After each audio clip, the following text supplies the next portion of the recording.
pertemuan yang pertama. Syukur atas baptisanku. Nah, ini isi pertemuannya. Karena kasih orang tua, maka kita sudah menerima sakramen baptis sejak masih bayi.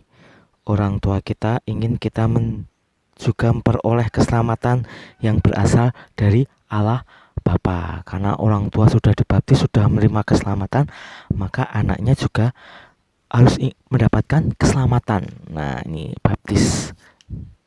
Nih, dibaptis. Dengan demikian kita telah dikuburkan bersama-sama dengan Dia oleh baptisan dalam kematian, supaya sama seperti Kristus kita telah dibangkitkan dari antara orang mati oleh kemuliaan Bapa. Demikian juga kita akan hidup dalam hidup yang baru. Roma bab 6 ayat 4. Dengan dibaptis kita hidup yang baru. Hidup yang lama kenapa?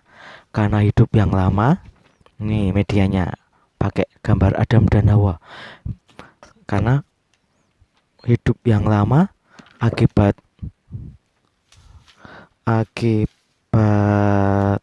ketidaktaatan manusia yang pertama, digoda oleh iblis, manusia jatuh dalam dosa. Manusia tidak taat, manusia jatuh dalam dosa. Nah, dosa ini yang dari Adam dan Hawa. Nih, pakai media tali untuk menggambarkan dosa yang diwariskan. Nih, manusia lama kita, nih tali. Nanti anak-anak, nih karena dosanya menjalar, nanti anak-anak megang tali berkeliling. Nah, seperti video di atas. Yuk diputar terus. Nah. Ayo Yosef, kasih sini Yosef. Ya. Terus, nah. Nih akibat warisan Adam dan Hawa. Jadi sebelum kita dibaptis kita masih mewarisi dosa. Nah, ini akibat dosa. Warisan dari Adam dan Hawa. Nih. Nah, ini adalah manusia lama kita yang masih memiliki akar dosa. Nih. Ada di kenapa kok manusia lama masih memiliki dosa asal, akar dosa. Ini dari Roma bab 5 ayat 12. Sebab itu sama seperti dosa telah masuk ke dalam dunia oleh satu orang, dan oleh dosa itu juga maut. Demikianlah maut itu telah menjalar kepada semua orang. Maut telah menjalar kepada semua orang karena semua orang telah berbuat dosa. Namun saat kita dibaptis, saat kita percaya Tuhan Yesus, saat kita percaya Tuhan Yesus dengan dibaptis, kita percaya Tuhan Yesus. Nih, kita buka Matius bab 1 ayat 21. Ia akan melahirkan anak laki-laki dan engkau akan menamakan dia Yesus, karena dialah yang akan menyelamatkan umatnya dari dosa mereka. Jadi dosa asalnya akan diselamatkan oleh Tuhan Yesus, dosa mereka. Nah, ini kita buka lagi Yohanes bab 3 ayat 16. Yohanes bab 3 ayat 16. Karena begitu besar kasih Allah akan dunia ini, sehingga Ia telah mengaruniakan anaknya yang tunggal, supaya setiap orang yang percaya kepadanya tidak binasa, melainkan hidup yang kekal. Jadi waktu manusia pertama berbuat dosa, manusia akan dosa dan kematian, tidak bisa hidup kekal. Tapi ketika kita mempercayai Tuhan Yesus ini, supaya setiap orang yang percaya kepadanya tidak binasa, melainkan hidup yang kekal. Jadi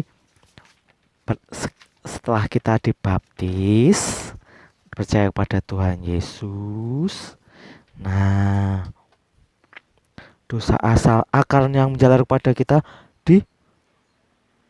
dipotong. Nah, kita sudah tidak memiliki dosa asal. Ketika kita dibaptis, kita sudah tidak memiliki dosa asal ini. Nah, kenapa kok dulu orang tua membaptiskan kita waktu bayi? Nah, sejak zaman dulu, gereja mempraktekkan baptisan bayi dan anak-anak. Alasannya, sebelum kita memutuskan untuk menuju Allah, Allah sudah lebih dahulu memutuskan untuk memanggil kita. Karena itu, baptisan adalah rahmat, suatu karunia cuma-cuma dari Allah yang menerima kita tanpa syarat. Orang tua mengharapkan apa yang terbaik untuk anak-anak mereka, sehingga mereka pun mengharapkan baptisan bagi anak-anak mereka. Dengan baptisan itu, bayi dan anak-anak dibebaskan dari pengaruh dosa asal dan kuasa maut. Baptisan bayi dan anak-anak mensyaratkan bahwa orang tua akan mendidik anak-anak yang dibaptis itu dalam iman Katolik. Kebebasan tidak boleh dipahami secara keliru, sehingga menjadi alasan untuk tidak membaptis anak-anak atau bayi. Sebagaimana orang tua tidak dapat menolak memberikan kasih kepada anaknya dengan alasan bahwa anaknya kelak akan dapat memutuskan sendiri apakah mau dikasih atau tidak, maka akan menjadi tidak adil jika orang tua Katolik mengesampingkan rahmat pembaptisan dari anak-anak mereka. Seperti setiap bayi yang dilahirkan, walaupun punya kemampuan untuk berbicara, masih harus diajari berbahasa. Demikian pula setiap bayi yang dilahirkan mempunyai kemampuan untuk beriman, namun tetap harus dididik agar beriman. Bagaimanapun juga, baptisan tidak pernah dapat dipaksakan kepada siapapun. Jika seseorang telah menerima baptisan saat bayi, maka dia harus menyetujuinya di kemudian hari setelah dia tahu. Itu berarti dia harus mengatakan ya pada baptisan itu, sehingga rahmat baptisan bisa berubah. Nah, medianya kertas, ini benang wol, gunting. Nah, ini. Selamat mempersiapkan pertemuan pertama pendampingan calon komuni pertama.